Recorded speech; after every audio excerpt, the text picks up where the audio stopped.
Hello and welcome to today's video. So this time it's part 2 of books, both vintage and modern, that you might enjoy collecting. And I really had a lot of great feedback from the first video, and I do very much intend this to be a whole series. So this time round I've pulled another 5 publishers together, and that's what we're going to be having a look at today. So sit back, relax, and let's take a look.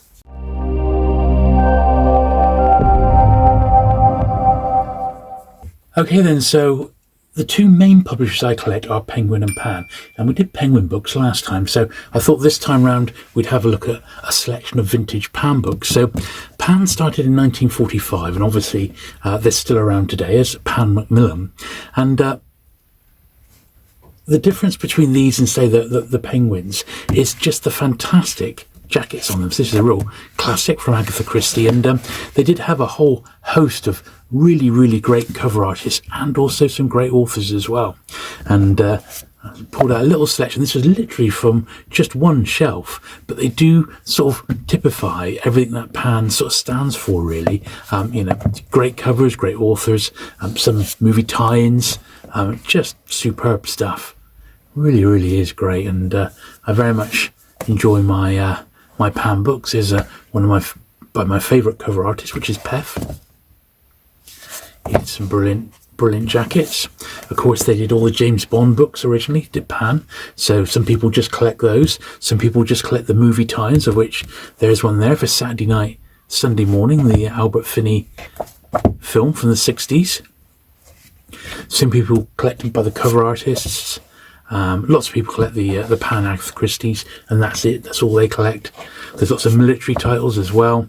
Here's a nice non-fiction one. Great cover there by W. Francis Phillips, another one of my favourites. So Pan themselves, what a great publisher these are, and they're brilliant fun to collect. They're very colourful. As you can see, they are numbered. Now, there's an awful lot to collect if you collect Pan by the numbers. So some people limit it to just say the number only series, of which is about 400, or say the Great Pans, which is what these ones are, with their colourful covers, of which is once again about 550 to 600 plus of these sort of designed ones. But everyone's a little bit different, but you're going to get a lot of enjoyment out of Pan, and thankfully they are still quite plentiful, and you can pick them up without too much trouble. If you are at all interested, obviously I've done a big run of Pan videos on my channel here, but there is also a very great website called ticket.net. If you go to ticket.net, that's the Pan collector's website. Every vintage Pan is listed there pre-1970 and quite a bit afterwards, in actual fact, and you'll find everything you need to know there, including checklists and illustrations of all the covers and things like that. So do head on over. But Pan books, you're not going to go far wrong. You can get a good collection together without laying out a lot of money, and I think you'll really enjoy collecting them. So the next publisher I've chosen is Hard Case Crime. Now these are published in the States, although you can easily get them in the UK, where I think they're distributed by Titan Books these days. Now it was about 2010 that this publisher came about, there or thereabouts, and this was their very first one, Hard Case Crime 001. So these are also all numbered on the spine, and they originally came out in the familiar A format, and they took basically a forgotten work, often by quite a big name, like this one's by Lawrence Block, and rejacketed it and repackaged it for the modern audience. And it was often books which had been overlooked. Now, I actually read this one, fantastic, absolutely brilliant, and you get the sort of the idea of what they're all about here. So these are a few A format ones that they published. You see really super artwork on these, and they make a real deal about the artwork here. So look, original cover painting by Glenn Orbick for Hard Case Crime. There's one of the Quarry books. So Max Allan Collins is a big author in Hard Case Crime, and he has had all the original Quarry books reprinted for a modern audience, and also continued the story, and really great. I really like the Quarry books. Ron Lesser did the cover jacket for that one.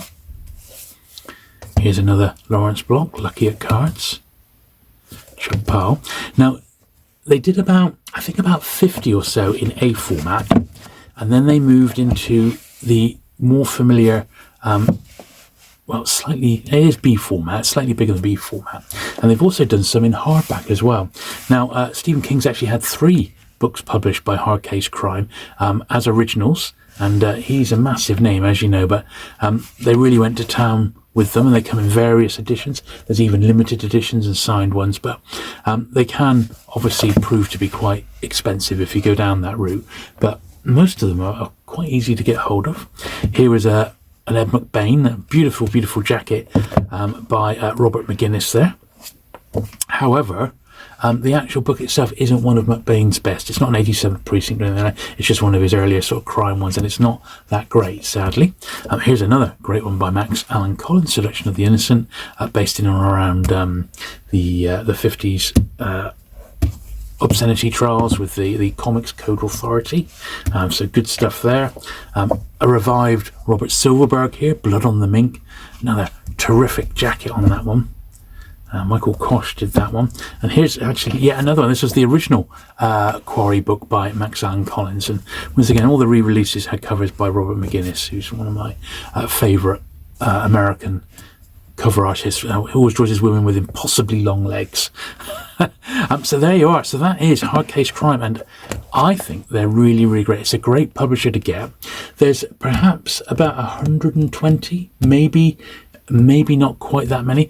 They seem to be publishing a few more comics these days rather than actual books, but they do still publish books, but they're not quite, it's like 1 or 2 a month, if that. So you're not going to have a job keeping up with them. And also I found them quite easy and fairly reasonably priced to find online.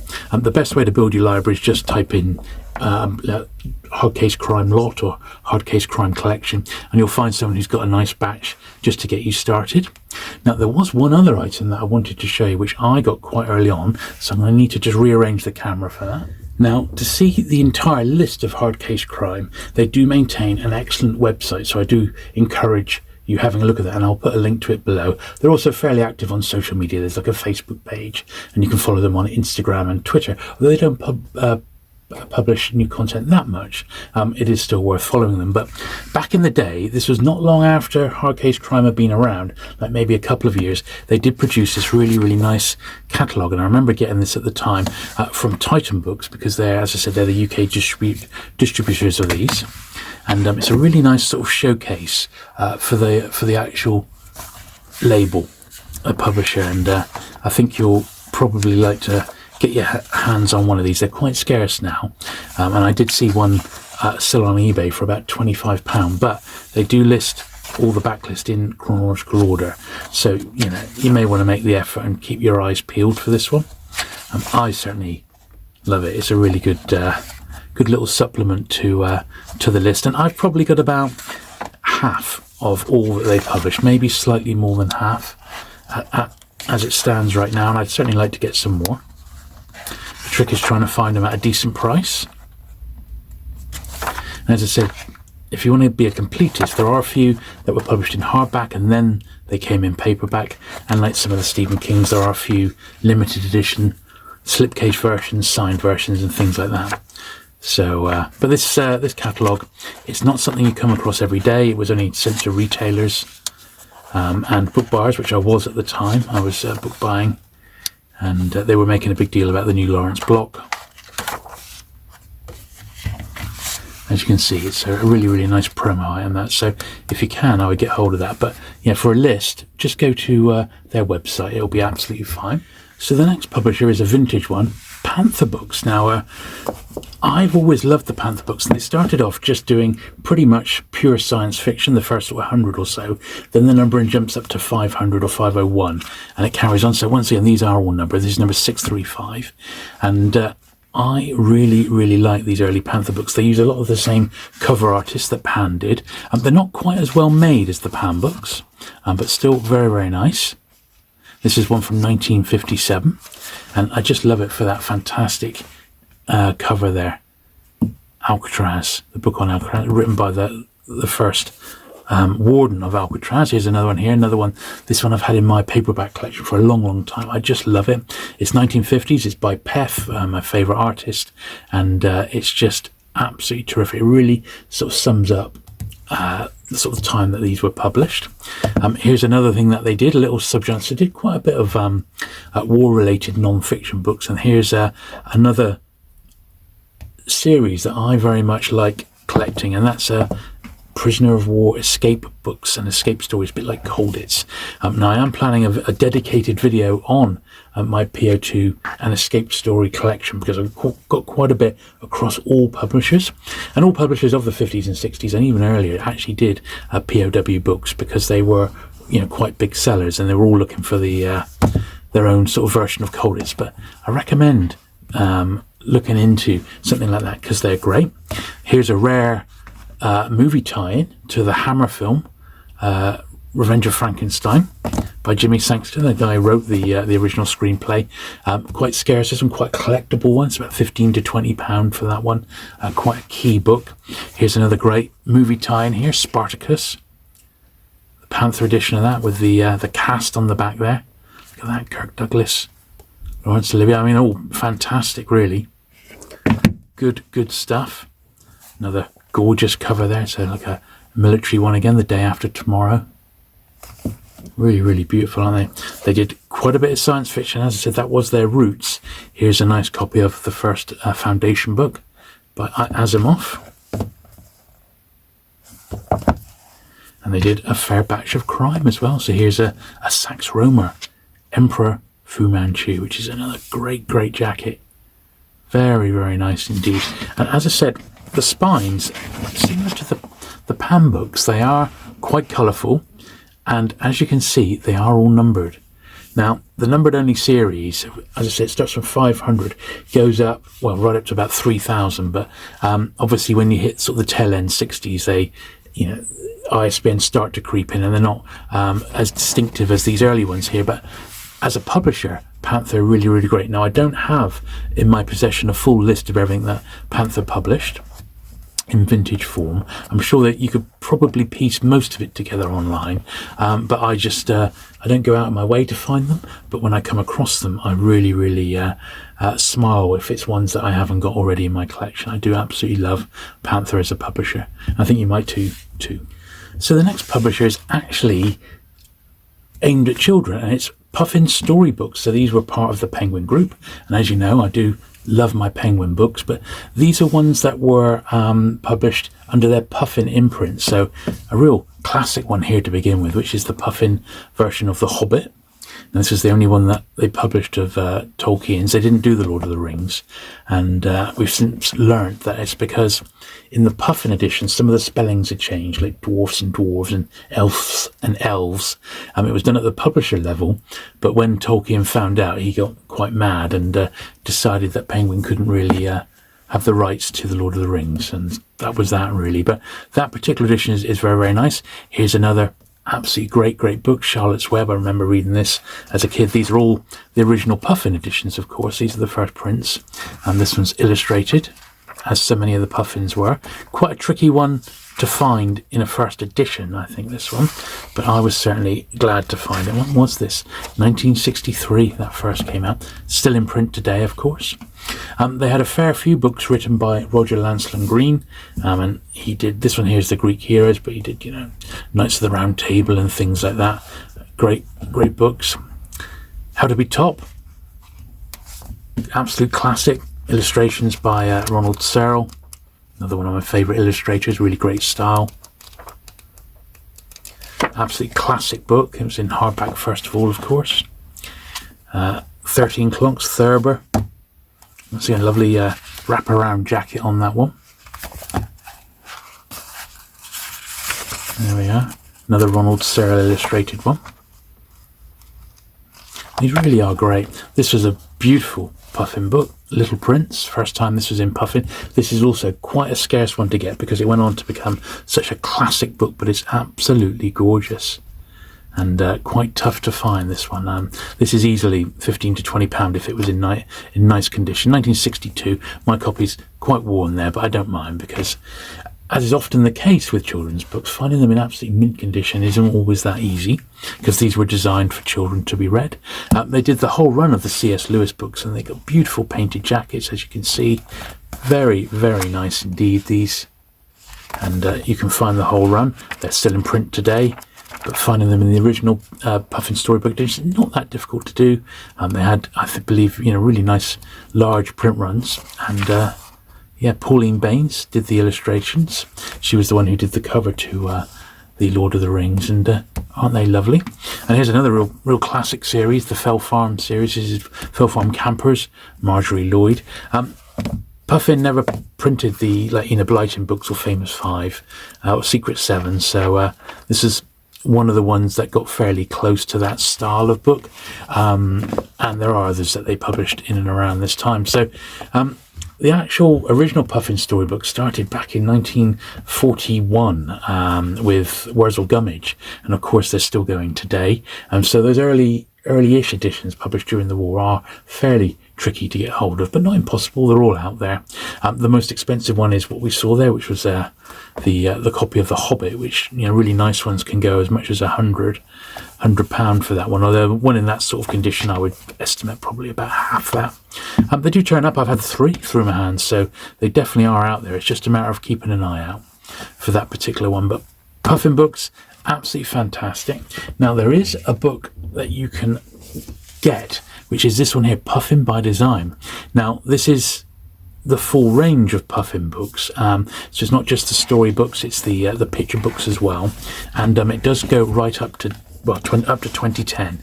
So I'm obviously much more interested in the earlier stuff, but it's nice to see how the style changes over the years. Here's some of the 70s ones, and it slowly works its way back.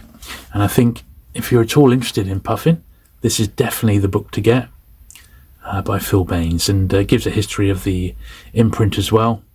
And I think you're going to really enjoy it. There's so many great ones in here, absolutely packed with it. I just pulled a small selection there for you to have a little look at.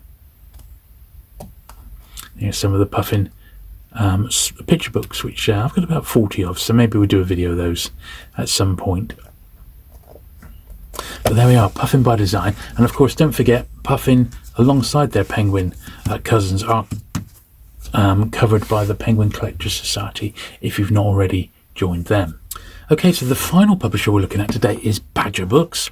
Now, I've never really gone massively out of my way to collect Badger, but because they were so outlandish, I always used to pick them up because I just couldn't believe what I was seeing. Now this first couple, I've tried to pull a couple at least from every series. So these ones are RS on the spine there, and they're numbered, and I can only assume that that's short for like romance. There's like a couple of odd sort of romance ones. This one's slightly larger. The very earliest Badgers were more digest size, and this is WW, which is from the World War series. So there's another one there. Almost back to normal A format size. But they're probably most well known for their supernatural and horror titles, supernatural and SF as well, of course. So here is one which is the slightly larger size. A lot of these supernatural and horror ones in SF were written by one guy, which is Lionel Fanthorpe, and Reverend Lionel Fanthorpe, and he wrote under numerous pseudonyms. I believe all of those are him, just under different names. And yeah, they're really great. They're most famous for their sort of outlandish covers, which these are very, very nice, but something sort of typical. It would be something more like that, I suppose. A supernatural special. These are, quite familiar. And this is a science fiction one here. Barrier Unknown. Murray Lister, actually one not by Fanthorpe, and they also did even a line of like celebrity ones. So they did spies, war ones, romance, science fiction, supernatural, which is like SF, horror titles. So the good stuff, really, really unusual, very, very distinctive because of their mainly yellow spines. You look for the little badger logo on some of them, and in the earlier ones, well, they stand out a mile because of those, on the whole, yellow spines. And I've perhaps got about 100 or so, perhaps, in my collection. As I said, when you find them, you either find them dirt cheap because people don't know what they've got, or you see them online and they're more expensive than you'd like to pay, like £5 to £10. Certain ones, some of the really outlandish, garish covers I've seen sell for £25 or more. So Badger, if you come across them and they're in nice condition, I definitely recommend you picking them up. Once again, it's a bit tricky because there isn't a definitive list of all the Badger books, but there is this one here. So this is as close as you're going to get. And this one came out, it's by Shane Agnew. This one came out about 2 years ago. It was volume 1. I don't believe volume 2 is out just yet, but it's touted as volume 1. And this is, to the best of my knowledge, the only sort of definitive guide to Badger. There have been a couple of books on Badger by one called Down the Badger Hole, and there's a recent biography of Fanthorpe which is published this year, which I've got a copy but not read yet. But this is very much more looking at the publisher, their very earliest work, and systematically working the way right through into all the books, as you can see. Just flick through. It really is sort of an academic work in a way, but to see all the covers illustrated, I think if you're at all interested in Badger books, this is the best sort of reference you're going to find. There's nothing even online which matches what you're going to find in this book. So it's available from Amazon. I believe it's like a print-on-demand title. It's very much worth getting your hands on. So there's an awful lot here. As you can see, quite a variety of covers, but there's the one I'm still trying to find it. Rodent Mutation. I'll get one eventually. But yeah, still looking for that one. So yeah, it's quite a nice little book, this one, and it'd be worth you tracking it down. So there you go. I hope you enjoyed looking through those 5 different publishers and paperback series that you might fancy collecting yourself. I certainly enjoy collecting all of those. Now, I very much intend to make this a series, so next month I'm going to do another 5 publishers. And if there's one that you particularly like to see me cover, just in a little capsule here, do please leave a comment below. But all of these have been covered in detail in their respective videos across my channel. So just look up Jules Burt Pan Books or Jules Burt Panther Books, and you will find those videos in just the normal YouTube search, and you can have a look in a bit more detail. Anyway, thank you very much for watching today. I hope you did enjoy looking through them as much as I did. If you haven't already, do please hit that subscribe button for regular vintage paperback coverage, and I shall look forward to seeing you again very soon. Bye.